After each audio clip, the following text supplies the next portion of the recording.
Spinning records, got the lights down low. Souldisco, where the groovy people go. Hit play, let the music flow. Old school beats with a modern glow. Hello everybody and a very warm welcome back to the latest episode of Hidden Jewels of Soul and Disco. I do hope you're doing absolutely fantastic. In this week's episode we are featuring every crate digger's dream, the legendary, wonderful Gary Chandler.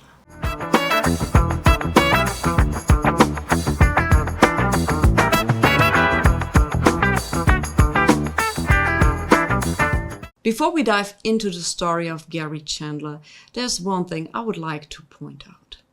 My last videos were quite long, as some of you have written almost like a documentary. In this case, this video will be rather short, because it was very difficult finding accurate information about Gary Chandler. But what I could find I put together in this video.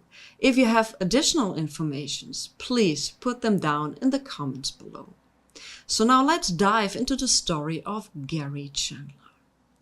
Gary was born on April the 4th in 1938 in Charleston, West Virginia. His family moved to Detroit when he was 9 years old.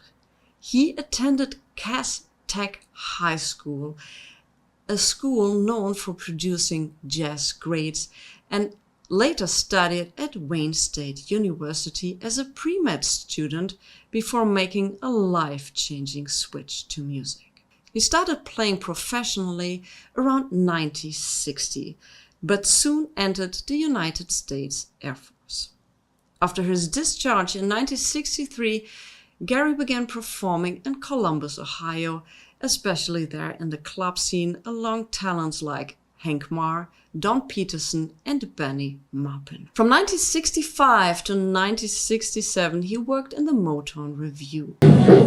From New York City, from Harlem, USA, the Motown Revue. Touring behind some of the biggest soul stars of the day, and some of these are now legends.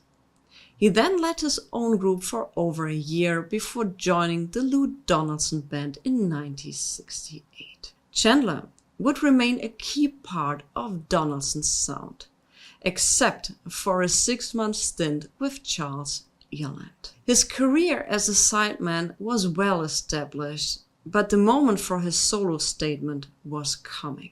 And, well, what was his inspiration? Who was his role model? Well, Chandler himself credited Clifford Brown as his musical hero. He once said that hearing Brown live in Detroit in the mid-1950s was truly what set him on the path toward his own musical career. Through his years with Lou Donaldson and Charles Earland, Chandler himself developed a tight, punchy and soul-driven trumpet style that could ride on top of a groove without overwhelming it. That's what's been said about his style. His work with Earland especially caught the attention of a legendary producer, Bob Porter, who'd worked with countless soul jazz icons. Porter believed it was time for Gary to shine as a leader. So in 1972, Porter booked time at Van Gelder's studio. Yes, the Rudy Van Gelder studio. And he pulled together some of the best sidemen and musicians alive at that time and gave Chandler the shot he deserved. Gary Chandler's debut and only album, Outlook, was recorded in 1972 and released on Eastbound Records, a label known for jazz, funk and deep cuts. The lineup, assembled by Bob Porter, was a soul jazz dream team. We have Idris Muhammad on drums, we have Gordon Edwards on bass, a legend who worked also with James Brown, Funk Incorporated, Wilder Irvine and of course Aretha Franklin. Cornell Dupree on guitar.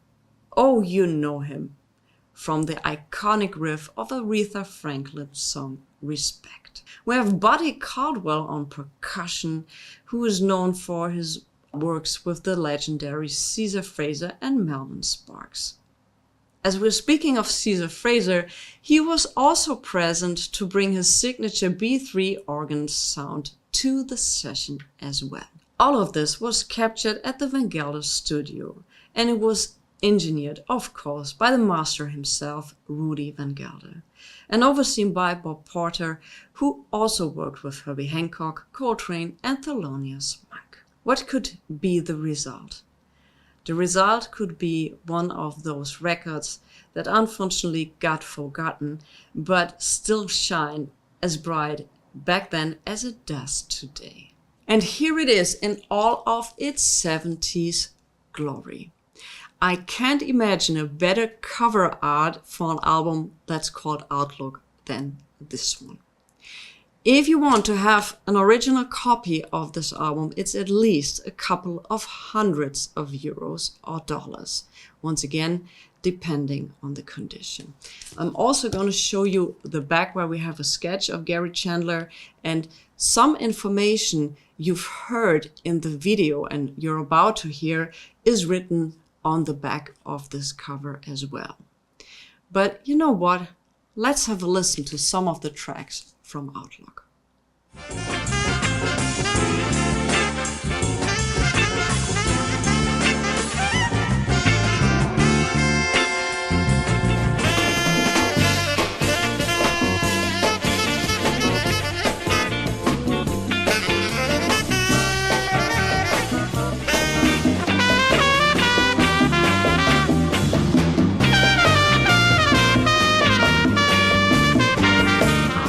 After Outlook, believe it or not, Gary Chandler didn't record another album as a leader.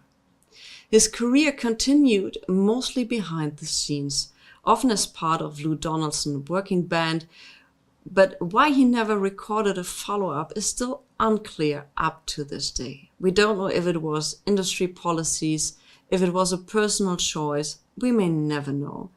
But for the rest of us, it's one of those what could have been stories. I would have loved to see how Gary Chandler's style developed in the mid-70s, late 70s, also in the 80s. I would have loved to hear that. But still, Gary Chandler's trumpet style, raw, funky, full of soul, left a deep imprint on the 1970s jazz funk scene. And Outlook continues to inspire musicians and sample hunters alike. If you're into Lou Donaldson, Idris Muhammad, or even the funky side of Freddie Hubbard, please check out Outlook. I promise you, you won't be disappointed. I often hear in context to this album, it's all killer, no filler. Unfortunately, like I mentioned in the beginning, these are all the information I could have gathered for this episode. And if you have more information to contribute to the story of Gary Chandler, please write it down in the comments below. And if you like that episode, I also highly suggest that you check out the playlist appearing in the video, and I catch you on the next one. Thanks for watching.